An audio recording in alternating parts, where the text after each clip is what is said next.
Here is the best book that I've read every year for the last 10 years. This was revealed recently as my favorite book of 2025, The Heart's Invisible Furies by John Boyne. I loved this book, great protagonist. I just loved this book, everything about it. My favorite book of 2024 is Northwoods by Daniel Mason. I am obsessed with this book. I love it so much. I will take any opportunity to talk about it. It's so uniquely crafted, the way it revolves around a setting as opposed to revolving around characters, and I love this book so much. I thought it was so creative. My favorite book of 2023 is Giovanni's Room by James Baldwin. This is one of the most beautiful books I've ever read in my life, point blank. This book is stunning. It is absolutely tragic in so many ways. It is heart-wrenching. It is just James Baldwin at his finest. In 2022, my favorite read was A Gentleman in Moscow by Amor Towles. I just love Amor Towles' writing. I think it's so elegant. I think it's so beautiful, and this book really captures all of that in such a stunning plot with a nice little plot twist at the end. In 2021, my favorite book was Homegoing by Yaa Gyasi. This is just such a profound book where we are allowed to see how the effects of slavery and colonialism impact two sisters, where one sister is sold off into the slave trade and the other sister marries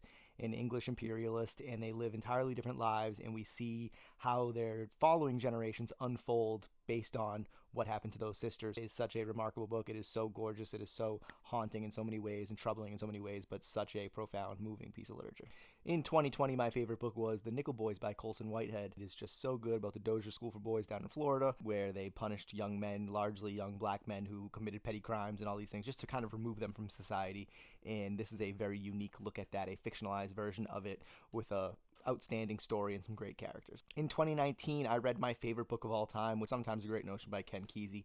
And to tell you how much I love this book, I also read Lonesome Dove in 2019. And I am obsessed with Lonesome Doves, but this should tell you just how highly I think of this book. In 2018, my favorite book was Beartown by Fredrik Backman. This is my favorite book by Fredrik Backman. I love the whole trilogy. I think this is just such a fantastic story. Backdrop is hockey, but it's really not about hockey at the end of the day. So if you're like, I'm not going to read that, I don't like hockey, I don't like sports, it's not about that. So you should do yourself this service of reading this book, and heck, reading even the whole trilogy, because it is such a good book. In 2017, my favorite book was 11/22/63 by Stephen King. It is Stephen King's best book. It is so good. It's not a horror. It's a bit of a romance. It's a bit of a historical fiction. It's a bit of a sci-fi, and it is just so, so good. The characters are so lovable. They're so fantastic, and this whole thing from first page to last page is just such a remarkable book. And lastly, in 2016, my favorite book was The Brothers K by David James Duncan. This is one that I will scream from the rooftops that this does not get enough attention, and it deserves all the attention in the world.